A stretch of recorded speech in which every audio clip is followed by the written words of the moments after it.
Hello there, welcome to the Saroy channel wherever you are in the world, and so much love to each and every one of you. How are you doing? I do hope you're doing remarkably well. I'm doing great, thank you very much, and I'm so glad you've joined me for part 4 of our story tonight, because it's a very exciting story and there's nothing that beats a good story. So if you haven't heard part 1, part 2 and part 3, don't forget to click on the description. So let's get started, shall we, with part 4 of our story tonight. I have no idea what kind of game you're playing with me, but I have no interest in playing it. I've got better things to do with my time, Mr. Waterstone. Do me a favour, Miss Carter Baron. I would like you to Google my law firm. Then call me back on the number listed on the website. When you do that, I feel satisfied that you will be persuaded that I am who I say I am. I hope it will put your mind at rest, so that you can be assured you are dealing with legitimate attorneys, and not with someone pulling a farce on you, from Nigeria perhaps. I'm aware of all the sophisticated scams out there, Miss Carter Baron, and I commend you for being cautious. Miss Carter Baron, I will not be asking you to do anything that requires you personally handing over money to me in order to get a payout. That's the way most of these scams operate. Usually with a scam, Miss Carter Baron, you have to pay money to get something back, do you not? Like paying a few $1,000s to get $1 million lottery payment. All those are red flags and stink of a scam. Fair enough, I'll humour you, Mr. Waterstone, I said, deciding what harm could it actually do, to check out this man's credentials, that he was in fact a legitimate attorney. It would seem Mr. Waterstone runs a boutique-sized law firm in Buffalo, New York, with trusts and estate planning as his speciality. The attorney is registered under 3 names, and it seems like Mr. Waterstone is the main player. There are pictures of the 3 partners, and I observe Mr. Waterstone in the photograph on the website. He appears to be in his early to late 40s.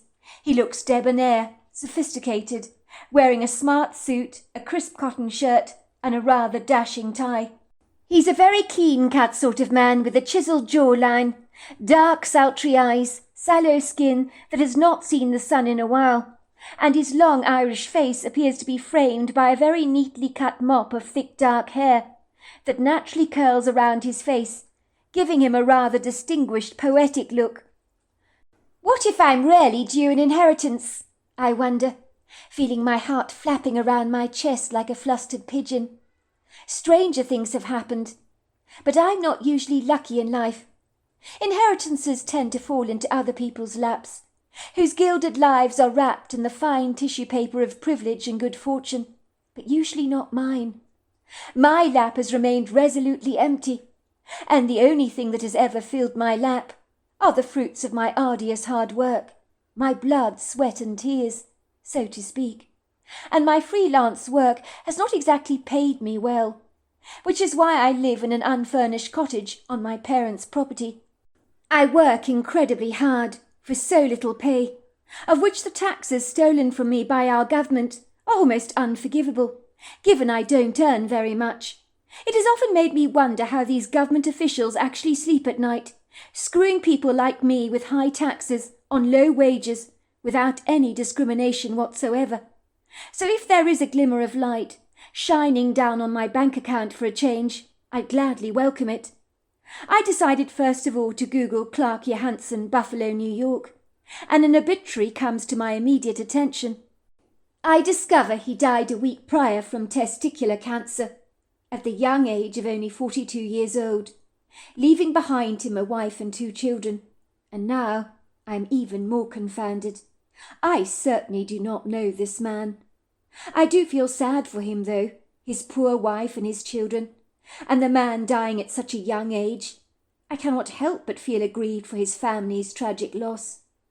I lost my grandfather to cancer, and it wasn't an easy journey for any of my family. And when he died, it was hard to pull us out of our lugubrious melancholia, my mother most especially, as she was incredibly close to Pops. I will admit I felt pangs of bitter disappointment in my gut, It would have been good to get a few $1,000s in my life. It would make things so much easier for me, as I had been struggling financially and was fiercely independent, refusing to beg, borrow or steal from my parents. But things were never easy for me, and meeting my financial challenges was always laboriously hard. I was a proud person who trudged through life never complaining, facing every storm, of which many of mine had been financial. So the sweet honeyed smell of a small deposit in my bank account would be very pleasing indeed. I would rather grit my teeth than ask others for financial help. Mr. Waterstone seemed very certain that there had been no mistake in this matter, so I phoned him back, and sure enough I got through to a legitimate attorney's office in Buffalo, and realised that this was no scam. My breathing quickened as I listened to what Mr. Waterstone had to say, hanging on to his every word, with an eagerness of a dog fancifully dreaming over a big fat juicy bone that was about to come his way, and positively drooling in excited anticipation. "Thank you, Miss Carter Barron, for phoning me back. I appreciate it very much. I think you have established my law firm is legitimate by now. If you could indulge me in another matter, I would most appreciate it if you would verify your address to me." I decide to indulge him. I mean, I haven't got much for anyone to take. If someone were pulling a scam, they'd be bitterly disappointed in my sorry lot. My old computer is about 3 years old. My laptop and cell phone are not exactly the latest models. And as for my jewellery, I had a sad old engagement ring given to me by Ethan, which was an emerald.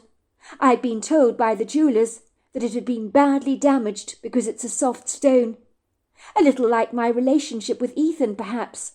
So it wasn't worth very much. I give Mr. Waterstone my home address in North Carolina, and he seemed satisfied by my address, confirming that this is indeed the address he has on his files. This is getting curiously intriguing for me. Furthermore, Mr. Waterstone tells me I am definitely the beneficiary, and there is no mistake in this matter. And for a brief moment, I can hardly draw breath. "Sorry, Mr. Waterstone, but are you talking about dollars and cents here?" There is a pause at the end of the phone, and then Mr. Waterstone says, "I'm sorry, Miss Carter Barron, but I'm not at liberty to divulge such details to you yet." I let out a huge sigh.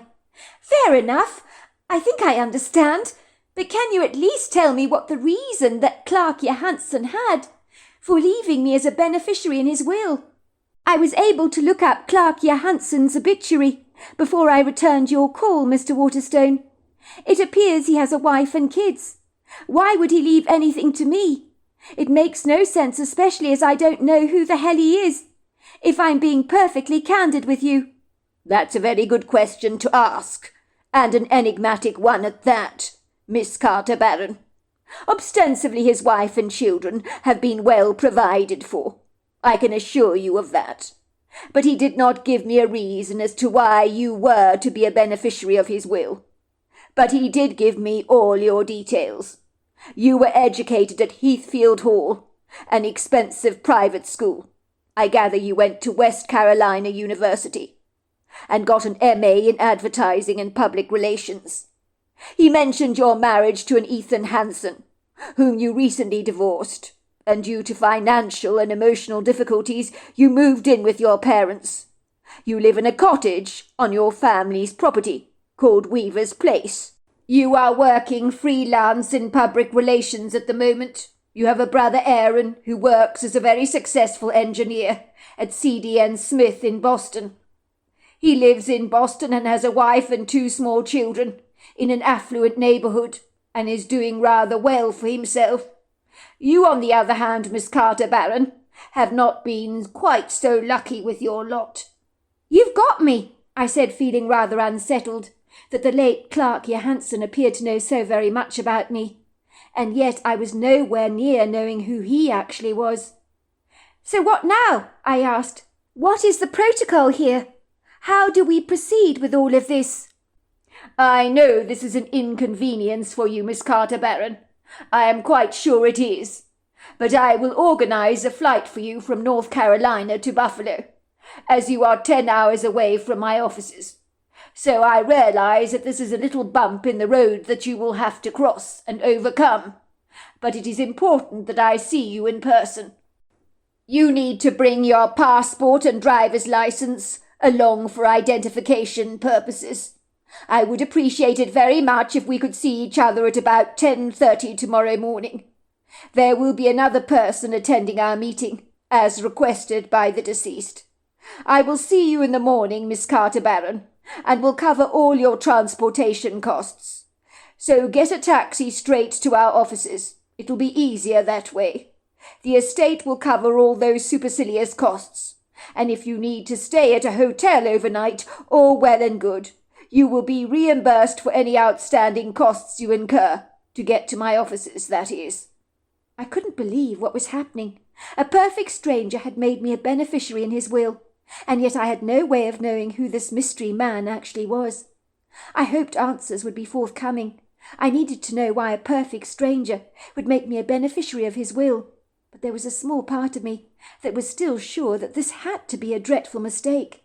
I knew of cases where this sort of thing had happened before, when family members decided that their own family was not worthy of receiving an inheritance due to greed, selfishness, insouciance, lack of care, and so many more reasons. I recently learnt of a lonely old man whom had died and left his vast fortune to a woman in a hairdressing salon, who tended to his hair every single month and would talk to him about his day. The hairdresser touched his life in ways that his family never had, and he wanted to thank her for making a profound difference to his life, and so he left her his vast fortune. I gather the old man's relatives were furious because he never left them so much as a bean, as they had never shown any care or interest in him during his lifetime, but were sniffing around the attorney's office when the will was being read, like hungry scavengers on the prowl, looking for any leftovers they could glean. I would have liked very much to have been a fly on the wall, to see their faces when they realized their family fortune was going to a local hairdresser and had bypassed them all. The attorney's office was on the 5th floor of a large glass tower block in Buffalo. I privately wondered who would be joining our meeting. Thankfully, the flight went smoothly. I arrived promptly at the attorney's office in Buffalo, at the exact time that Mr. Waterstone had requested my presence, and found myself waiting in a rather cosy-looking vintage-style reception area, where I was being curiously studied by the receptionist there, through a pair of round tortoiseshell glasses. She was smartly attired, middle-aged in her 50s, with blonde hair tied back in an elegant knot.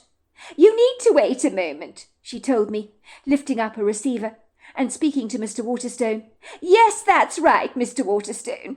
Miss Carter-Barron has arrived. She's here in the reception."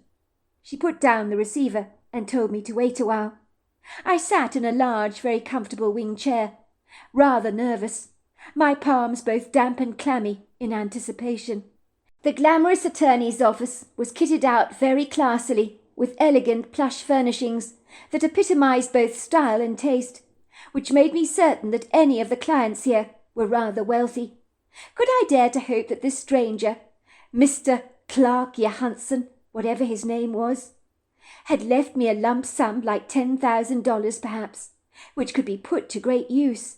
I could use the money in sprucing up the cottage where I lived, and to make it more homely and welcoming. At the moment it looked like a doctor's office, with its boring drab white walls and Spartan unhomely look, that was begging to be softened by comfortable sofas and pretty cushions. There was a strange buzzing sound on the receptionist's intercom. She answered it. "Yes, Mr. Waterstone. Yes, I'll bring her now. Miss Carter-Barron," she said, looking at me. "Will you follow me?" she gestured. "Mr. Waterstone is ready to see you." I nodded and got to my feet, straightening out my blue and white sailor dress, which I wore with some pearls and smart-looking shoes. The receptionist smiled at me warmly. "Follow me. It's the second door to the right." I followed the receptionist down a light and airy, elegant passageway that was luxuriously appointed with plushy, stylized designer carpets, with walls superbly adorned with beautiful, expensive Monet-style watercolors. Finally, the receptionist tapped on a stunning carved oakwood door. "Come in," came a voice. I pushed open the door and the receptionist nodded and glided away. Mr. Waterstone stood up behind his desk with a warm, friendly smile on his face and an outstretched hand. He took my hand in his and gave it a firm handshake. He gave me a discreet once-over. "Thank you for coming, Miss Carter, Baron. I hope coming all the way to Buffalo was not too much of an inconvenience for you, and that your trip was pleasantly comfortable." Mr. Waterstone beckoned for me to take a seat on a very nifty-looking leather chair. I gratefully sat down, my legs wobbling beneath me. I felt a teeny-weensy bit intimidated by my posh environment. Thank you. The trip was fine, thank you very much." "Good," he says, opening a file and producing a very expensive fountain pen out of his jacket pocket, which he aligned neatly next to the folder. "Do you mind sharing your ID with me now?" he asked. I opened up my purse and extracted my driver's license for him and my passport, which I slid across the table towards him. He studied my identification carefully. Then he looked up at my face and returned my documents. "I thought you said there would be 3 of us at this appointment, Mr. Waterstone," I said. Didn't you say someone would be joining us?" "Yes, there will be 3 of us," said Mr. Waterstone. "I thought a few brief words with you might be in order, as Mrs. Poppy Johansson, CJ's mother, will be joining us in any moment." When I heard the name CJ, a memory flooded back into my head. About a weekend I spent in Boston with a man called CJ, who had told me he was married to a crocodile, and had only stayed in his miserable marriage with his wife because of his children. Could this be the CJ that the attorney was talking about? But this man had passed through my life like a grand merchant ship, never docking in my harbour for very long. But the magical weekend we'd spent together was so memorable. If this was the right CJ, why would he have left me an inheritance? It certainly made no sense at all. "You mean the client's mother is going to be attending our meeting?" I asked, my mouth dropping open in astonishment. "That's right, Miss Carter, Baron. This is not the reading of the will. That took place after the funeral. This is about a trust set up by CJ's grandfather, inherited by CJ." I knew that a trust was something rich people had, so it certainly got my ears wagging. But as he went on and on about the trust, I didn't have a clue what on earth he meant. But I nodded in all the right places to look as if every word he was saying made perfect sense to me. I didn't want to come across as completely stupid. "Before we start, and before I ask Mrs. Johansson to join us, have you had a chance to reflect over our discussion we had on the phone call? Maybe you recall meeting Mr. Clark Johansson at some point. Maybe it skipped your memory." I flushed a red colour, and then stammered a little awkwardly on my words. "When you said CJ, I remembered a meeting with a CJ in Boston once. He performed the Heinrich manoeuvre on me, because I had a sausage stuck in the back of my throat." If Mr. Waterstone was shocked by my revelations, he gave nothing away, and managed to keep a stone face. "After that near catastrophe in the breakfast room at the hotel, we got together, you see. Well, I spent a romantic, rather passionate weekend with CJ. We had a great time together, but we agreed that this was it. We would both have liked things to be different, but he was a lot older than me, you see, and he did have a wife and 2 children. He told me he was so miserable in his marriage, but he could never divorce his wife because of the children. We parted company on very good terms. He took down my details, but I didn't ever hear from him again, and I didn't expect to. He'd made that clear." Mr. Waterstone opened his cell phone and flicked through some photographs. He showed me a group of people in a picture. "Do you by any chance recognize any of these people in this photograph?" I nodded. Yes, that is CJ, I said, pointing to a debonair-looking man in the photograph. "That's the man I met at the hotel. But I assure you, Mr. Waterstone, I never did see him again." "Well, you must have made quite an impression on him, Miss Carter, Baron, for he has made you a beneficiary of his trust. But I am satisfied that your little rendezvous with him meant enough to him to leave you as a beneficiary. I think now we can call in Miss Poppy Johansson into the room." In a trice, a bouquet, a sweet-smelling, expensive perfume entered the room before I even saw the woman, and then there she was, Mrs. Poppy Johansson, walking straight into the attorney's office. She was a glamorous woman sporting a neat bob of white hair, wearing a Chanel black and white jacket with a sleek pair of red pants and very smart pump shoes. And although this woman was chic, like any mother having lost a son, she was very grief-stricken. I noticed mottled red patches on her skin and around her eyelids, as if she'd been crying for a very long time. I rose to my feet, extending my hand towards her. She took my hand in hers, and her bony hand was as cold as ice. "I'm so sorry, Mrs. Johansson, for your dreadful loss," I say politely, my words feeling feeble and vacuous. In truth, I know no matter what I say, it'll seem empty, as no words can make up for a devastating tragic death. There is no greater loss for any mother when her children go before she does, so I could not imagine what Mrs. Johansson was going through, but I could see the melancholia in her eyes, and it pained me to even look at her. It feels wrong for me to be here, but I returned to my seat, my foot nervously tapping the grandiose carpet beneath me. "That's kind of you to say, dear," said the woman stiffly. Her tone of voice is neither hostile nor is it warm. She raises a hand to Mr. Waterstone. "I don't mean to hurry you, Mr. Waterstone. I really don't. But if you can make this as quick and as painless as possible, I would be very grateful. As you can appreciate, anything associated with the death of my son grieves my heart so dreadfully," she says, reaching into her purse to retrieve a tissue, where she begins dabbing her eyes. "All these last wills, testaments, and everything else are so final, so official. I just hate it all. I really do." Mr. Waterstone simply smiled limply at Mrs. Johansson. "Your son wanted you to be present, Mrs. Johansson, to see where things stand, so to speak. I'm sorry if this displeases you, but I assure you I will not be very long. I will leave out the legal dribble and get straight to the point. People always prefer it that way. But of course, Mr. Waterstone, I do understand and appreciate that. But please proceed." Mr. Waterstone began to open a pile of legal documents. He skimmed the first page of the folder carefully, looking directly at me through dark eyes. "I'm going to get straight to the point, Miss Carter Baron. Mr. Clark Johansson left you a $3.5 million trust fund, which you can pass on to your own children, if you have any. Failing that, the trust will go straight back to the children in his own family, the Johansson family. Once you are deceased, that is. CJ was adamant that you were the beneficiary of his trust. He wanted his mother here to learn about his wishes. He said that you would understand, Mrs. Johansson."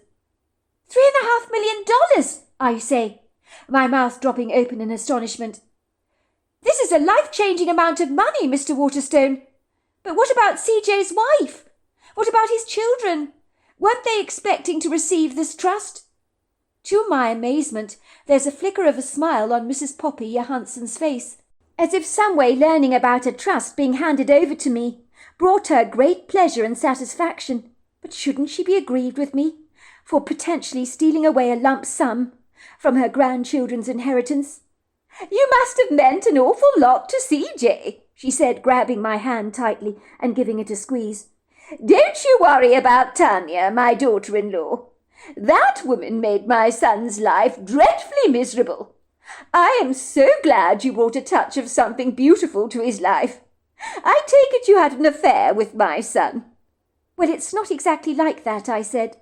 "My dear," said Mrs. Johansson, "you don't have to explain anything to me. I may be old, but I'm not dumb. If CJ grabbed a little happiness from time spent with you, then I'm very happy that you brought a little joy into his life. If I were you, my dear, I'd take the money and run. But you need to be very careful of Tanya, his wife. She won't take this news very kindly." She pushed a business card into my hand.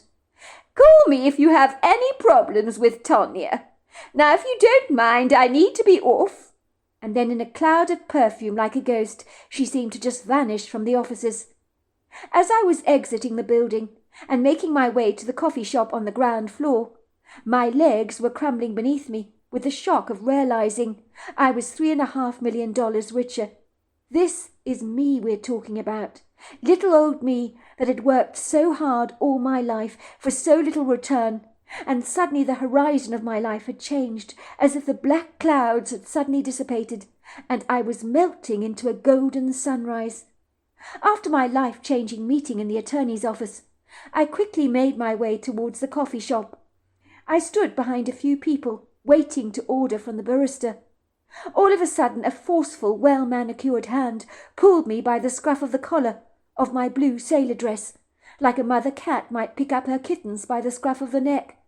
And I turned around abruptly to find myself staring at an enraged-looking woman.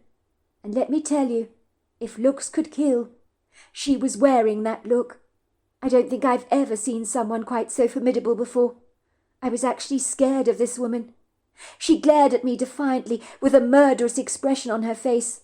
She was in her 40s and was wearing a well-cut pair of jeans, a skinny belt, some fancy-looking expensive crocodile boots, and a silky shirt, along with a cluster of Tiffany pearls around her neck and matching earrings.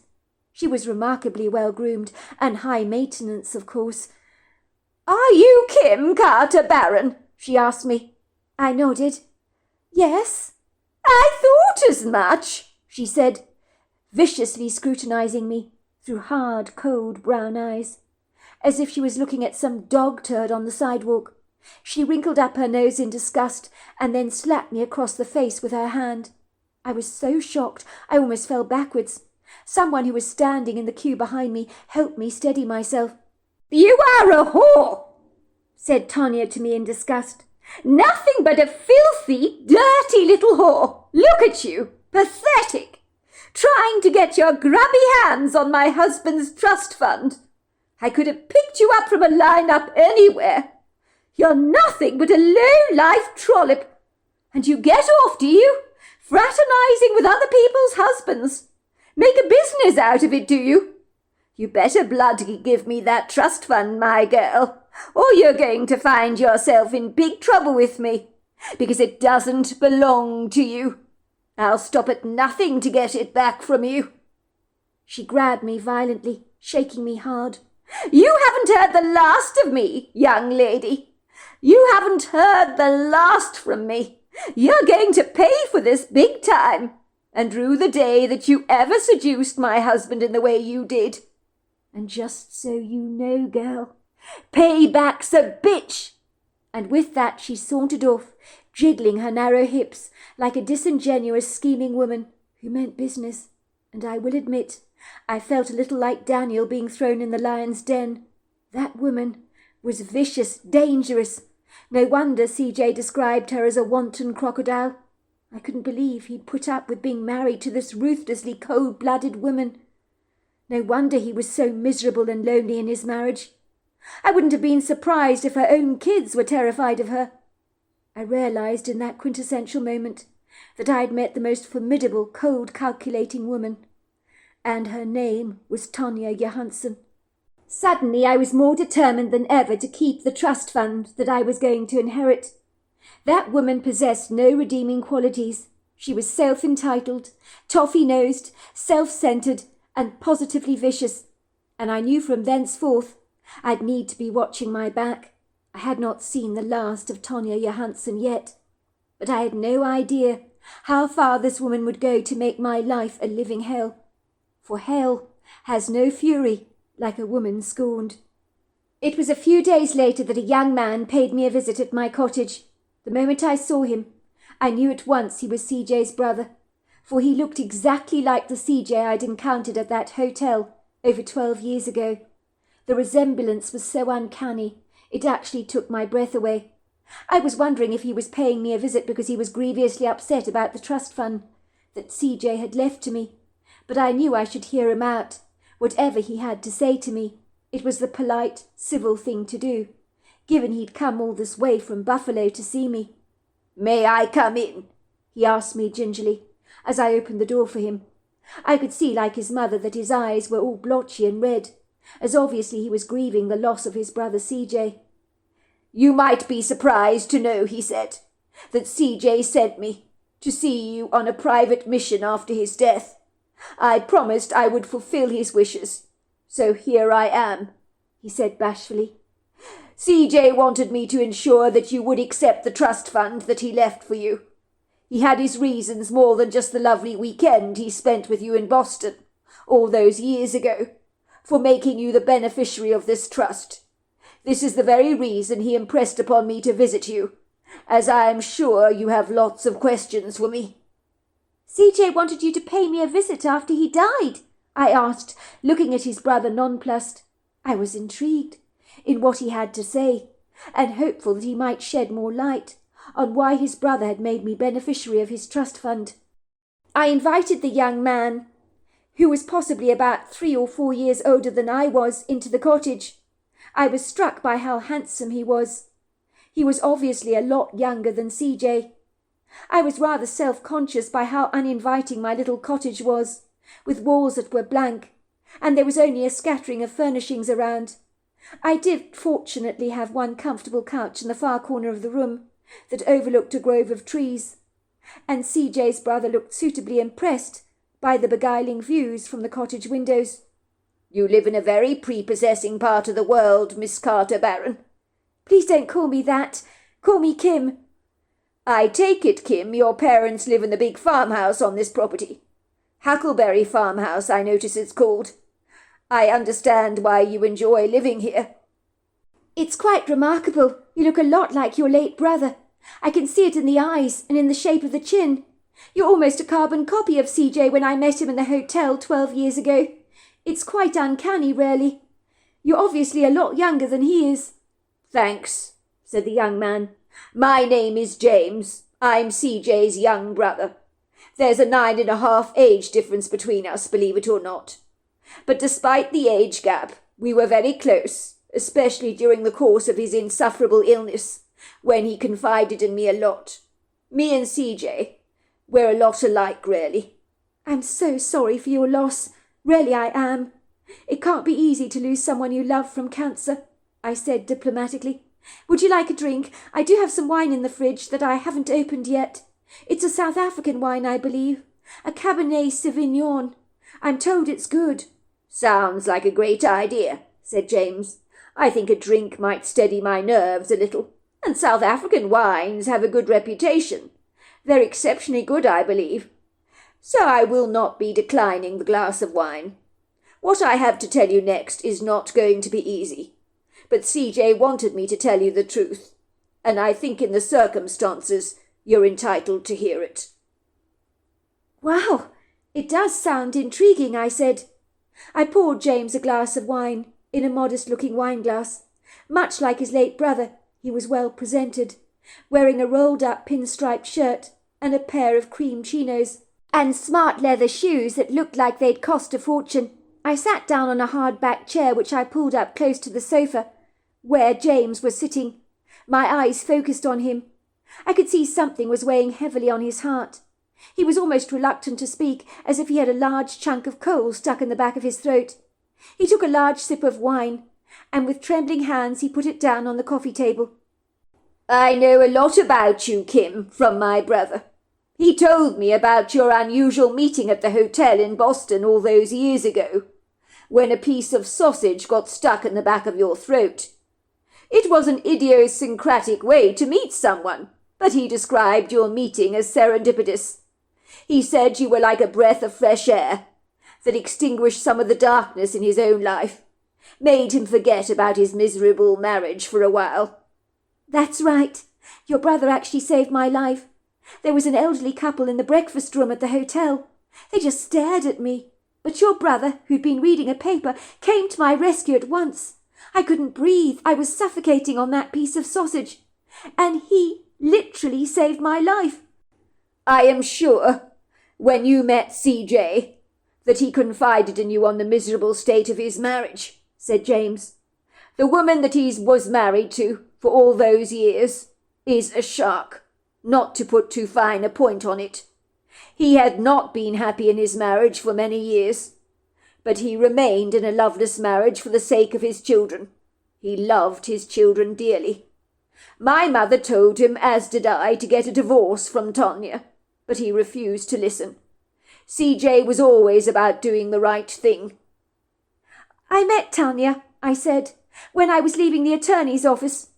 She was at the coffee shop. She approached me and threatened me. She learnt that I was the recipient of CJ's trust fund. She called me a whore and said I hadn't heard the last from her yet. I think she meant it. She was scary. James sighed. Tanya is a piece of work, I'm afraid. She's been left well provided for, I assure you. Her children have inherited a lot of money, and they will be getting trust funds from their grandmother.